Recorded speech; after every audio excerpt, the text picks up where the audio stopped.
कि जैसे अभिमान और स्वाभिमान दो शब्द हैं, तो दोनों में अंतर क्या है और क्या स्वाभिमान का जो अर्थ है वो स्वयं पर अभिमान होता है क्या?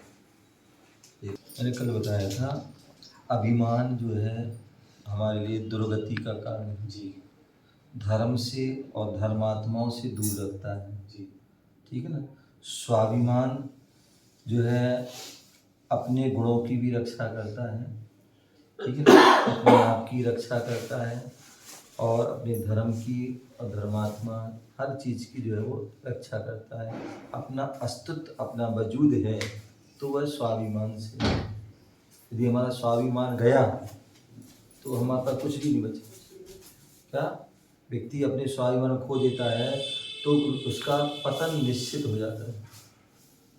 और जो अपने स्वाभिमान की रक्षा करता है तो बड़े से बड़े उपसर्ग आ जाते हैं उनको भी सहन कर लेते हैं। मुनि मैंने कहा था ना, चाहे वो श्रावक हो, चाहे गृहस्थ हो, चाहे मुनिराज हो, सभी अपने स्वाभिमान की रक्षा कर। गृहस्थ है, अपने जैनी कुल में जन्म लिया है, वो उसका स्वाभिमान है, वो सौभाग्य से मिला है उसको, तो स्वाभिमान को अपनी रक्षा करे जीवन के अंतिम अंतिम क्षणों तक। यदि वो 21 नहीं हो सकता है तो 19 भी नहीं होने दे।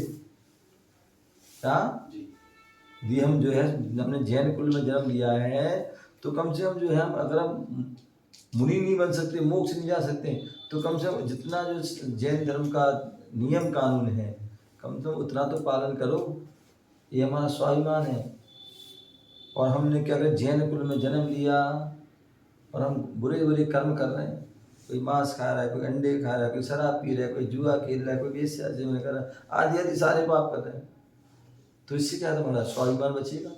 आप किसी को अपने सिर आप जो है ऊंचा करने के लायक नहीं रहोगे।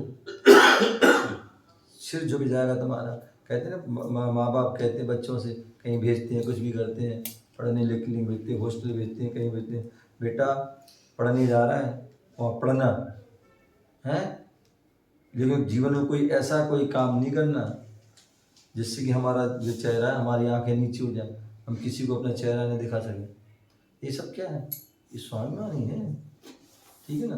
तो एक गृहस्थ भी रखता है, एक वृत्ति जो है, क्या वृत्ति है, प्रतिमाधारी है, वो अपना भी स्वाभिमान का रखते हैं, अपने गुरु का भी स्वाभिमान रखते हैं, अपने धर्म का भी स्वाभिमान। भाई ऐसे कोई हमारे द्वारा कार्य ना हो जाए जिससे लोग कहने बताओ ऐसे दीदी होते हैं, ऐसे भैया होते हैं ठीक है ना, या ऐसे ऐसे गुरु के शिष्य हैं। जैन धर्म में ऐसे ब्रह्मचारी होते हैं, ऐसे त्यागी वृत्ति होते हैं। तो ये अपने अस्तित्व की, अपने वजूद की रक्षा करना, ये हमारा स्वाभिमान है ठीक है ना। और ये स्वाभिमान हम रक्षा करेंगे तो हमें मोक्ष तक, हमने एक दिन कहा था कि जो है कब तक, जब तक हम ध्यान में लीन नहीं है तब तक हम जो है स्वाभिमान की रक्षा करें। हालांकि उसको भी करना आगे भी, लेकिन फिर उस समय विकल्प नहीं रहेगा, फिर तो अपने आप होगा वो काम। जब ध्यान में हम लीन हो जाते हैं, सप्तम पुरुष आदि में निर्विकल्प ध्यान, फिर वहाँ पर हमें जो है अपने आप फिर तो रक्षा हो रही है स्वाभिमान की, फिर हमें वहाँ विकल्प नहीं रहेगा कोई। लेकिन जब तक हम सप्तम में नहीं पहुँचे उसके पहले जो है पूरी उसकी, मुनि हो चाहे श्रावक हो चाहे गृहस्थ हो, सबके लिए अपनी जो है उसको स्वाभिमान की रक्षा करना।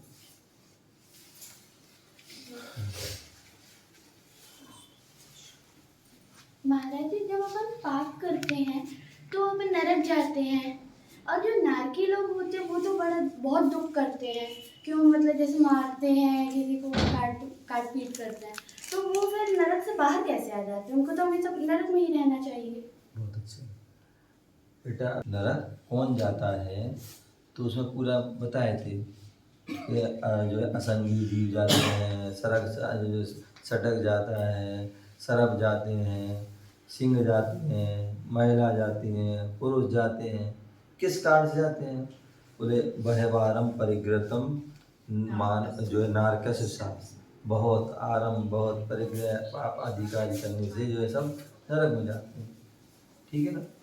अब जो है वहाँ पर हम अच्छे मतलब थोड़ा जो पूर्व में अच्छे काम किए थे, दोनों प्रकार काम होते ना, पाप भी होते हैं अच्छे काम भी होते हैं। तब जो ज़्यादा होता है उसका फल पहले मिलता है चाहे वो पुण्य हो चाहे पाप। तो जैसे उदाहरण है कि राजा सैनिक ने पहले पाप किया था, मुनि पर जो मारने के लिए तलवार उठाई थी, जो है कुत्ते छोड़ दिए थे, और फिर अंत में जो है सर्प मारा हुआ डाल दिया था, बहुत पाप किया था। उससे उनको नरक आयु का बंद हो गया।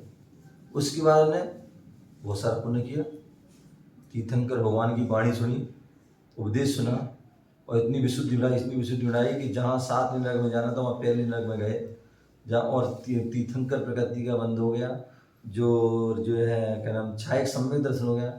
तो पहले उन्हें नरक तो गए हैं, लेकिन अब वहाँ पहले नरक, वहाँ से जो है मनुष्य बनेंगे, मुनि जाएंगे, तीर्थंकर बनेंगे, मोक्ष जाएंगे।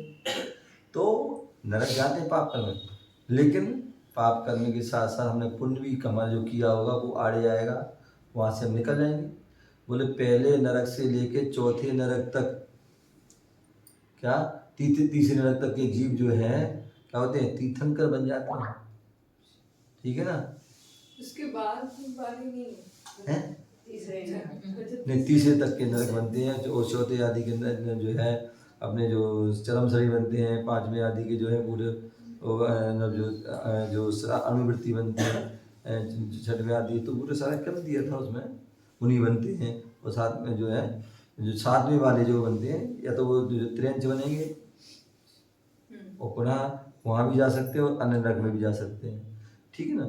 तो जो है हमने जो वो पाप किए थे, नरक गए, नरक से जो हम अच्छे, अगर हम थोड़े परिणाम अच्छे कर लिए वहाँ आपस में, क्योंकि वहाँ व्यवस्था है आपस में लड़ने झगड़ने की, ठीक है ना? लेकिन वहाँ लड़ेंगे झगड़ेंगे, लेकिन वहाँ उसमें भी लड़ने झगड़ने में भी यदि हमारे जो है समता रूप परिणाम है, थोड़े से अच्छे परिणाम हो लास्ट समय भी, तो उससे हमारी जो है क्या आ जाएंगे, हम त्रियंच गति में या मनुष्य गति में जाएंगे। और मनुष्य गति में भी आकर के फिर हमने कुछ अच्छा किया तो और हमारे मनुष्य गति में पहुँच जाएंगे, मोक्ष भी जा सकते हैं। ठीक है ना? तो जैसे हम कर्म करेंगे कहीं पर रह करेंगे, मनुष्य अभी जो है मनुष्य अच्छे कर्म करेंगे तो मोक्ष भी जा सकते हैं, देव गति में जा सकते हैं, भोग में भी जा सकते हैं, और छल कपट मायाचार्य गई तो त्रियंच गति में भी चले जाएंगे, नरक में भी चले जाएंगे, निगोद में भी चले जाएंगे। और निगोद से निकले, अभी कल परसों स्वाध्याय निकल चल रहा था कि निगोद से निकले, नित्य निगोद से निकले जीव, और जो है वो गिजाई बने, और फिर भरत चक्रवर्ती के पुत्र बने, और मुनि बने, और मोक्ष चले गए। कहाँ नित्य निगोद से जीव निकलते नहीं है, लेकिन ऐसा उनका जो है वो आ गया, समय आ गया कि वहाँ से निकल जाए और मनुष्य बन के मोक्ष चले गए। तो कभी भी हमारा कहीं भी कुछ भी हो सकता है, जब कहाँ कौन सा पुण्य का उदय है, कल कहाँ कौन से हमारे परिणाम, कहाँ हमारे निमित्त कोई मिल जाए, कल्याण हो जाए।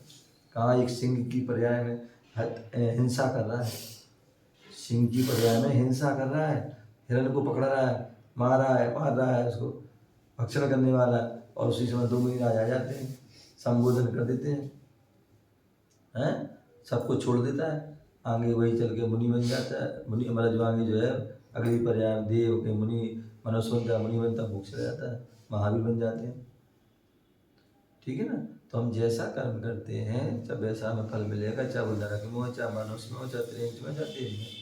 कहते हैं स्वापी देवोपी देवा स्वा जायते धर्म क्लेशा कापी नाम भवेदन्ना संपद धर्मा नाम। बोले धर्म के प्रभाव से एक कुत्ता भी देव बन जाता है। क्या? कुत्ता भी, मेढक भी, कितने सारे उदाहरण पढ़ते हैं, नाग नागिन भी देव बन जाते हैं। और पाप कर्म के प्रभाव से देव भी कुत्ता बन जाते हैं। क्या? पाप कर्म के प्रभाव से देव भी कुत्ता बन जाते हैं। ठीक है ना? तो जैसा हम वो कर्म होगा वैसे ही हमें उसको जो है हमारा कर्म सिद्धांत कहता है, कर्ता सो भोक्ता। जो तुम कर्म करोगे वो भोगना पड़ेगा, चाहे कहीं भी करो, ठीक है ना, वो भोगना पड़ेगा। आप देखिए उदाहरण देखिए, आदिनाथ प्रभु राजा आदिनाथ थे, हैं, उनके पास प्रजा समस्या लेके चली गई कि भगवान हम भूखर मर रहे, क्या करें? जो वृक्ष फल देते वो उन्हें देना बंद कर दिया, अब क्या करें? तो उन्होंने कहा भैया आप कर्म भूमि लग गई है, अब आपके लिए कर्म करना पड़ेंगे तब मिलेगा। बोले क्या कर्म करें? बोले बताया 6 कर्म है, अब जो तुम्हारी योग्यता है वो करो। खेती कर सकते, खेती कर, तलवार चला सकते हो, अस्त्र चला सकते हो वो चलाओ, लिख सकते हो, 80 काम कर सकते हो, 80 का काम कर सकते हो, वाणिज्य का काम कर सकते हो, कला का काम कर सकते हो, जो भी कर सकते हो आप करो, उससे तुम्हारी आजीविका चलेगी। तो ठीक उसने कहा कि हम खेती करेंगे, और खेती करने लगे। उन्होंने बताया कैसे करो, ऐसे ऐसे उन्हें खेती जोतो, कैसे बीज डालो, ऐसे जो बखर मतलब हल चलाओ, सब बता देंगे। अब बाद में फिर वो समस्या लेके आ गए, बोलो आपने बताया था खूब बढ़िया खेती हुई, लेकिन वो जानवर खा रहे हैं, तो क्या करें। तो उन्होंने कहा कि भैया ऐसे ऐसा जो है, अगर जानवर जब खाते हैं उसको, तो उस समय उनको उसी का बात दो, क्या जो धागे की जाली बांध दो, जिससे वो खा नहीं पाएंगे। तो वो उस समय उन्होंने उनके भोजन को रोका था। आगे मुनि बने, वो मुनि बन करके 6 महीने तो उपवास उन्हें स्वयं किए, और 7 महीने 8 दिन तक उनको आहार नहीं मिला। आहार के लिए गए, विधि नहीं मिली, उपवास हो गए, कर्म किए थे उन्हें भोगना पड़ा उनको भी, समझ गए ना। तो ऐसे आपने सुना कभी जो है महाभारत में देखा होगा भीष्म पितामह के बारे में है, महाभारत में दिखाया उन्होंने, क्या दिखाया कि बाणों की सैया पे लेटे हैं। सोचो एक कांटा चुभ जाता कितना कष्ट होता है, वो बाणों की सैया पे लेटे हैं, कैसे कितना कष्ट हो रहा, क्यों, क्या कारण था। उसका कारण था उन्हें कर्म किया था। क्या कर्म किया था, पूर्व अवस्था में जो है रास्ते से जा रहे थे, और एक सर्प पड़ा हुआ था, तो उन्होंने क्या किया, उस सर्प को जो है लकड़ी आदि उठाया और झाड़ी में फेंक दिया। क्या, झाड़ी पे मतलब फेंक दिया, मतलब जो निकाल दिया, तो वो उनसे उसके कांटे कांटे चुभ गए। उसका कर्म जो है बंधा, क्या कर्म बंधा कि उनको भी जो है बाणों की सैया पे सोना। तो ये कर्म किसी को नहीं छोड़ते हैं, कर्म किसी को नहीं छोड़ते हैं। राजा दशरथ के बारे में आता है, भाई लौकिक कहानी है कि जो है वो शिकार खेलने गए, और शिकार खेलने गए तो जो है क्या उन्हें बाण छोड़ा, तो बाण श्रवण कुमार को लग गया। श्रवण कुमार जो क्या कर रहा था, माता पिता को वो यात्रा कराने जा रहा था, और तो थक गया था, आराम कर रहा था, तो जो है लेट गया, और लेट गया तो उन्होंने जो है बाण छोड़ा, तो बाण लग गया, और बाण लग गया तो जो है उसकी मृत्यु हुई। तो मृत्यु हुई तो उसके माँ बाप कहते हैं अंधे, मतलब लौकिक की कहानी है, अंधे माँ बाप थे, तो उन्होंने श्राप दे दिया। हिंदू परंपरा में ऐसी कहानी आती है कि उन्होंने श्राप दे दिया कि जैसे मैं जो है अपने बच्चे के लिए तड़प रहा हूँ, ऐसे तुम भी तड़पोगे। हालांकि हमारे यहाँ तो दूसरी कहानी है, उन्होंने दीक्षा भी ली, लेकिन उनके अनुसार जो है उनमें क्या हुआ, जब वो वनवास गए तो तड़पे तड़पे तड़पे ही।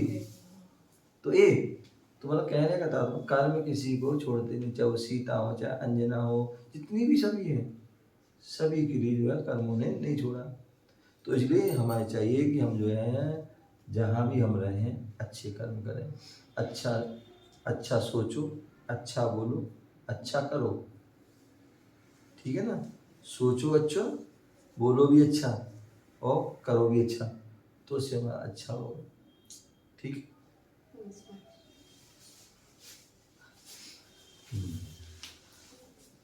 वो जीव सुनता होगा और उसको फिर अच्छी गति मिलती होगी कि नहीं, ऐसा कुछ। 5 प्रकार के जो है मतलब बल्कि 6 काय के जीव होते हैं, जिसमें 5 स्थावर और 1 तरस, ठीक है ना। स्थावर जिसके 1 इंद्री होती है वो स्थावर, जिसमें पृथ्वी जल अग्नि वायु वनस्पति 5 है।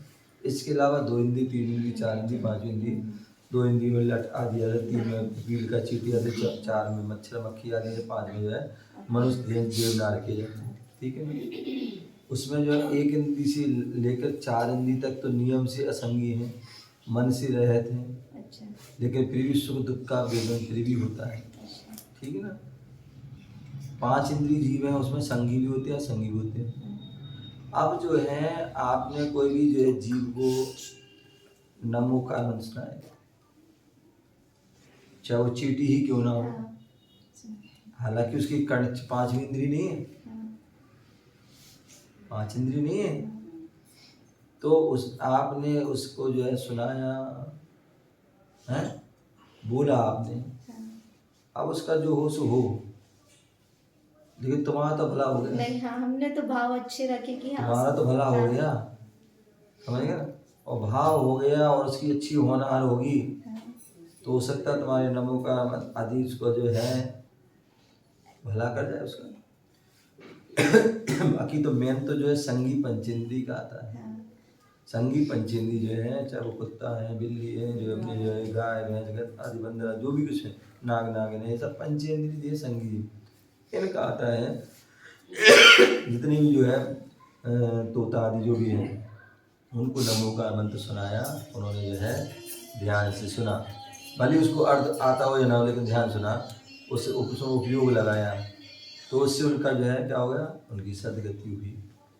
ठीक है ना, तो हम अपनी तरफ से अच्छा भाव रखें, ठीक है ना, तो उसका ना तो उसके कर्म ऊपर है, क्योंकि हमने तो अपना अच्छा कर लिया, तो इसलिए हमें जो है नहीं महाराज श्री जैसे बोलते ना कि जब अपना अंतिम समय आता है तो अपन भगवान का जब नाम लेते हैं, जैसे 5 इंद्रिय जीव की बात कर रहे हैं, तो वो अपने मतलब अपन को जैसे मेरी मृत्यु आ रही हो, मेरे कानों में कोई नमोकार मंत्र सुना रहा है, तो बोलते ना कि नमोकार मंत्र या भगवान का जो भी कुछ सुन के तो फिर तो अच्छी गति मिलती है, ऐसा बोला जाता है ना। देखो ऐसा है, ऐसा सर्वथा नहीं है। अच्छा, मतलब मैंने कहा था भाव प्रधान धर्म है हमारा। हाँ, भाव प्रधान धर्म है, वही तो मैं बता रहा हूँ कि जैसे मान लिया आप है कुत्ते को सुना रहे हो, कुछ गाय को सुना रहे, बैल को सुना रहे, बंदर को सुना रहे, शेषर को सुना रहे हो, ठीक है, या इंसान को भी सुना रहे हो। हाँ, अब वो इंसान जो है भाई, जो सुना रहा है उसका तो भला होगा, निश्चित होगा, हाँ, ठीक है। अब जिसको सुना रहे हैं उस व्यक्ति को जो है, अब उसने उपयोग लगाया नहीं लगाया है, ध्यान उसने पहले से कोई गतिविधि बांधी है, तो निश्चित ही उसकी जो सदगति होगी, उसका भला हो, ठीक है ना। और यदि पहले से बांध लिए हैं तो वहाँ तो जाएगा, लेकिन फिर भी वहाँ पर भी जा करके भी जो है उसको फिर भी सही परिणाम, सही विचार पवित्र होंगे कि भाई हम नमो का मैं सुना था ऐसा, तो वो सुने थे, तो वो हो सकता है वहाँ जा करके उसके भी भाव बने हैं, उसमें नमो का मंत्र में धर्म में बने हैं भाव, तो उससे उसका कल्याण हुआ। तो इसलिए जो है हमारे लिए हमारा कर्तव्य, हम तो सुनाए नमो का मंत्र सुनाए, जो भी कुछ धर्म की बातें सुनाए, तत्व की बात सुनाए, अब वो सामने वाला का उसका कितना उपयोग लग रहा है, तो उसके अनुसार उसका जो है उसको फल मिलेगा। लेकिन हमने तो अपना भला कर लिया, ठीक है ना, हमने उसको सुना करके भला कर लिया, अपनी पवित्र भाव सुना कि इसका कल्याण हो, इसका जो है हित हो, इस भाव सुनाया तो हमारा हित निश्चित। अब उसका बाकी उसने कितने भाव लगाया, कितने क्या किया, तो वो उसके ऊपर है, ठीक।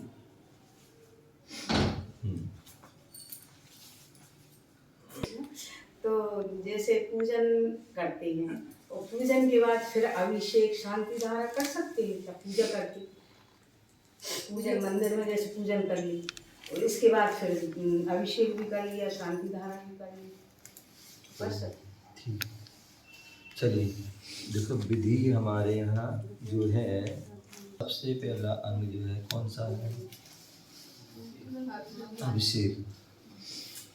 कौन सा है, पहला अंग है अभिषेक, दूसरा अंग है जो है पूजा है, तीसरा जो अंग है जो उसका जयमाला, ठीक है, चौथा अंग है शांति पाठ, और पाठवा है विसर्जन, ठीक है, ऐसे 5 हैं। और यदि हम कोई बढ़ाते हैं तो फिर उसमें फिर स्थापना, जो आवाहन, संधिकरण, ऐसे करके भी अलग करोगे तो 9 भी हो जाते हैं। मुख्य रूप से वैसे 5 ही अंग मिलता है, ठीक है ना। तो उसमें सबसे पहला अंग जो है क्या है, अभिषेक है, उसके बाद क्रम से हुआ है। अब कई बार ऐसा होता है, अब देखो उसको राजमार्ग ना बनाए, कई बार ऐसा कई बहुत बड़े विधान हो रहे हैं, अनुष्ठान हो रहे हैं, कुछ भी हो रहे हैं, या रथ यात्रा आदि होती है तो पहले क्या पूजा हो जाती है, उसके बाद फिर बाद में अभिषेक होता है। तो वो एक जो है विशेष फंक्शन आदि का होता है, विशेष कार्य का होता है ना। तो वो एक आध दिन तो चल जाता है। अब तो वो डेली जो रूटीन बना दो तो वो नहीं है। अथवा किसी को वही बहुत सी परिस्थिति होती है, बहुत सी लोगों को परिस्थिति होती है कि भाई उनको जल्दी कहीं नौकरी पे जाना है, दूर जाना है। अब ऐसे में क्या करते हैं, अभिषेक होता है लेट, तो वो क्या करते हैं, ये पहले पूजा कर लेते हैं और उसके बाद फिर अभिषेक करके निकल जाते हैं। तो ये परिस्थिति है, ठीक है ना। तो उन परिस्थितियों का हम ध्यान में रखें और उसके अनुसार कार्य करेंगे।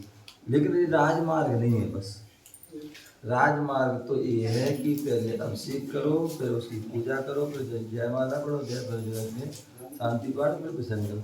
ये उसकी कोई अंग है, एक क्रम है, ये राजमार्ग है। बाकी जो है अपवाद मार्ग है, ठीक है ना।